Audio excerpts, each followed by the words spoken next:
আজকে ফেব্রুয়ারি 24 তারিখ 2026 সাল।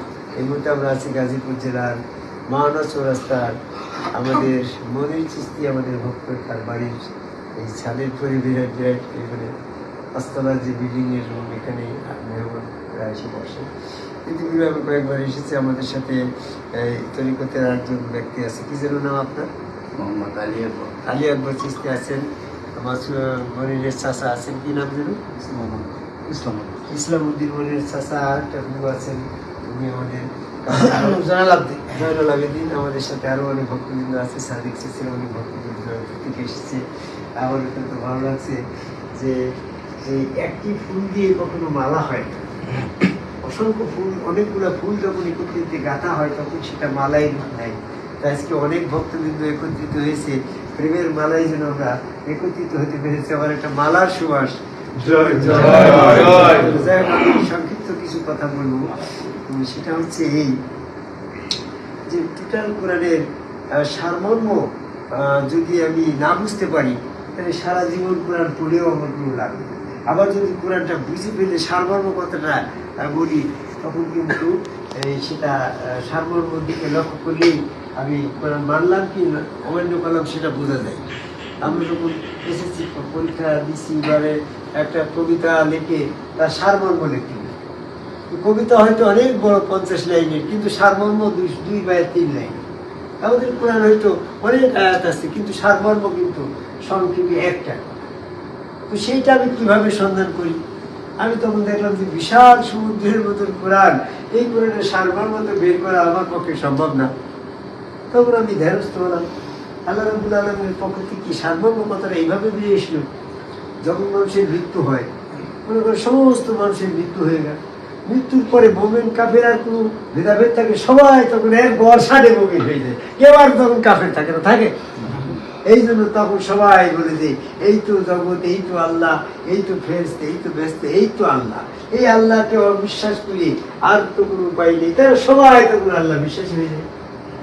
আল্লাহর কাছে যখন বিশ্বাস হয়ে যায় তখন সবাই মোমেন দাবি করে। আল্লাহ তখন বলে যে তাই তো এখন তো মহা বিপদে পড়ে গেল।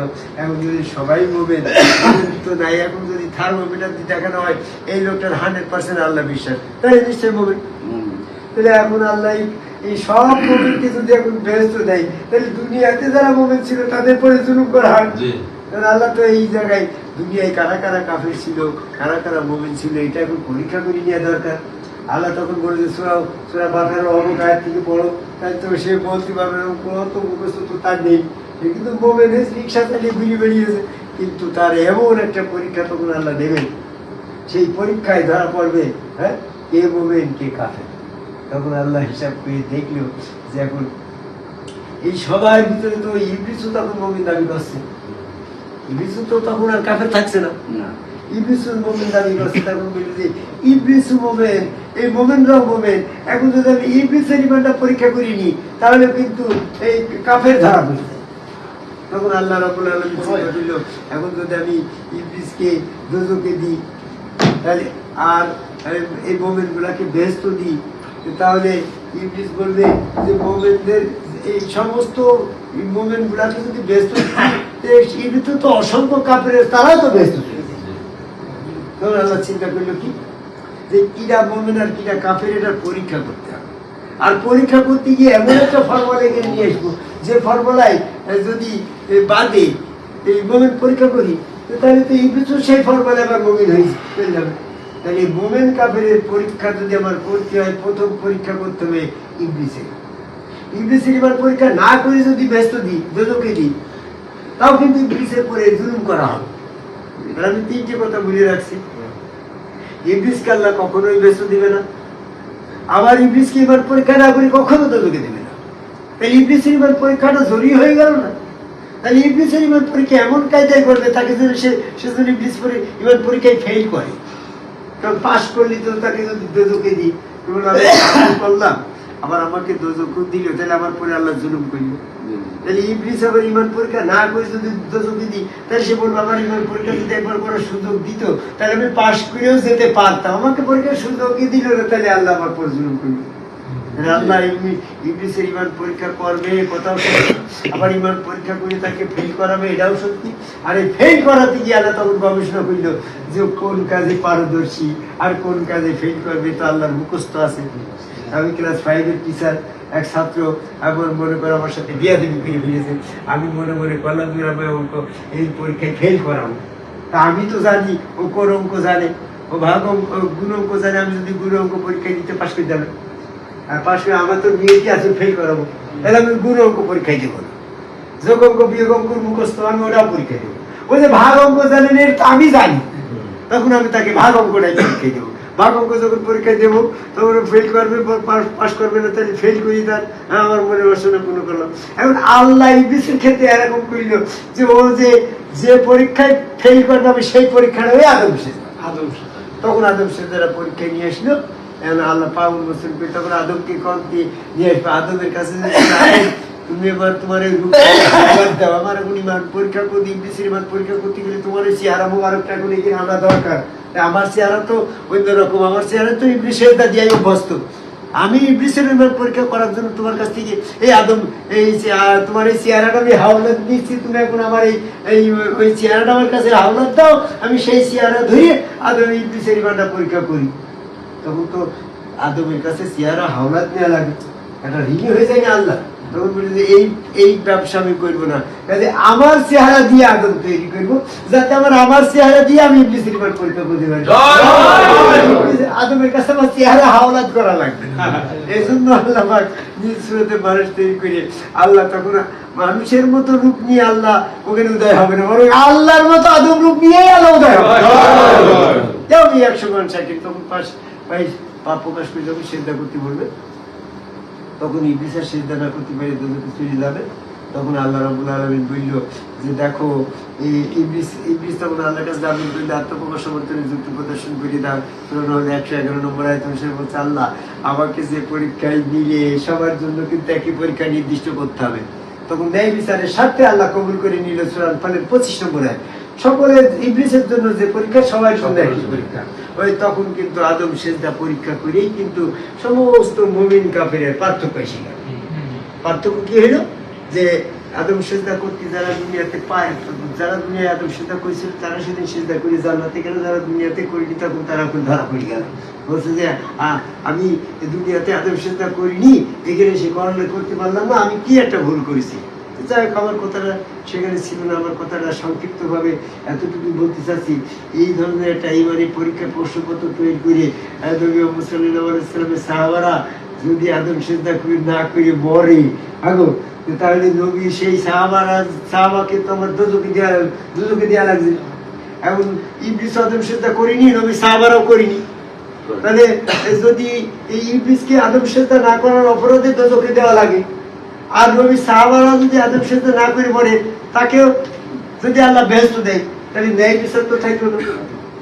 ইবলিস আদম সেজদা না করে গেল বেহেশত দোজখে, আর নবী সাহাবারা আদম সেজদা না করে গেল বেহেশতে, তাহলে ন্যায় বিচার থাকবে না। আল্লাহ তখন 3টি কথা নির্দিষ্ট করে রাখলো, ইবলিসকে আল্লাহ কখনো বেহেশত দেবে না, নবী সাহাবাদেরকে কখনো দোজখে দেবে না, আবার ন্যায় বিচারও ছাড়বে না। এই 3টি কথা স্থির করার জন্য আল্লাহ তখন নবী সাহাবাদের আদম সেজদার প্র্যাকটিক্যালে আনার জন্য জিবরাইল নবীর কাছে পাঠিয়ে দিয়ে বলল, হেরাক ভাই জিবরাইল মানব রূপ ধারণ করে বলল আমি জিবরাইল ফেরেশতা। বলছে তুমি যে জিবরাইল তার প্রমাণ কি? তখন সেজদা দিয়ে প্রমাণ করলো যে আমি জিবরাইল। কি যারা এরা নিশ্চয়ই ফেরেশতা জিবরাইলই হবে, কারণ ইবলিস হলে তো সেজদা করতো না। খালি নবীর সাহাবারা যখন এরকম নবী সাহাবাদের নিয়ে বসে আছে, জিবরাইল ফেরেশতার রূপ নিয়ে শয়তান এসে ঘোরাঘুরি করতে লাগলো। নবী তো মিটি মিটি চাই দেখছে যে নবী কালকে বসে জিবরাইল চেহারা মতনই পাগড়ি বান্ধা, কিন্তু যে ঘোরাঘুরি করছে কেন, তো সেজদা করছে না। সেজদা যদি না করে তাহলে নবী জিবরাইলের চেহারা মোতাবেক পাগড়ি বান্ধা হলেও শয়তান। এ যখন নবী বুঝে ফেলল তখন শয়তান বুঝে ফেললো, তো আমাকে চিনিয়ে ফেলতে তো সেজদা দিচ্ছি না বলে উনি তো আমাকে বস্তু বলছে না। তো সে জিবরাইল ফেরেশতা বলে জিবরাইলের রূপ নিয়ে আগে যে শয়তানের চলে গেল।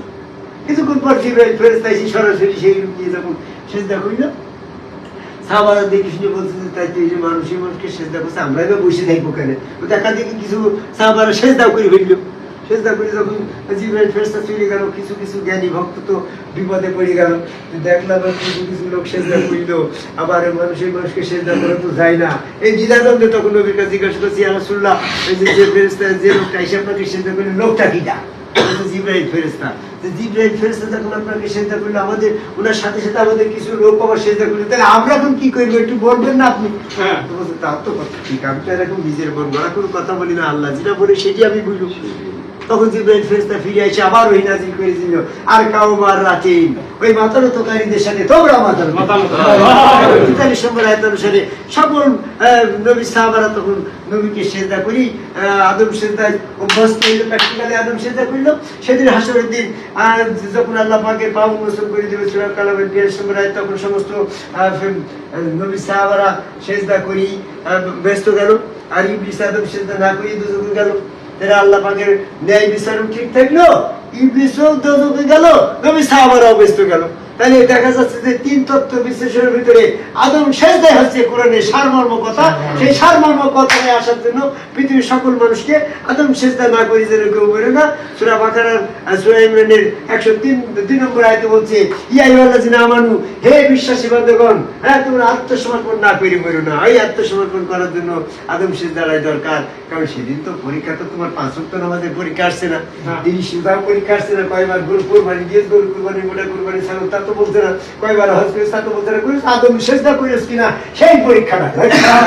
আদম সেজদা করার জন্য ইমানি যশ পয়দা করে আদম সেজদা আকারে একজন সম্মুখ রাসূলের কাছে বায়াত গ্রহণ করে এখানে সেজদা ভক্তি দিয়ে এই আত্মসমর্পণ করাটাই হচ্ছে আল্লাহর পছন্দের ধর্ম। এই পছন্দের ধর্মে না আসতে বললেই তুমি শয়তানের পরিচয় দিয়ে তুমি শয়তান হয়ে যাবা, কাফের হয়ে যাবা।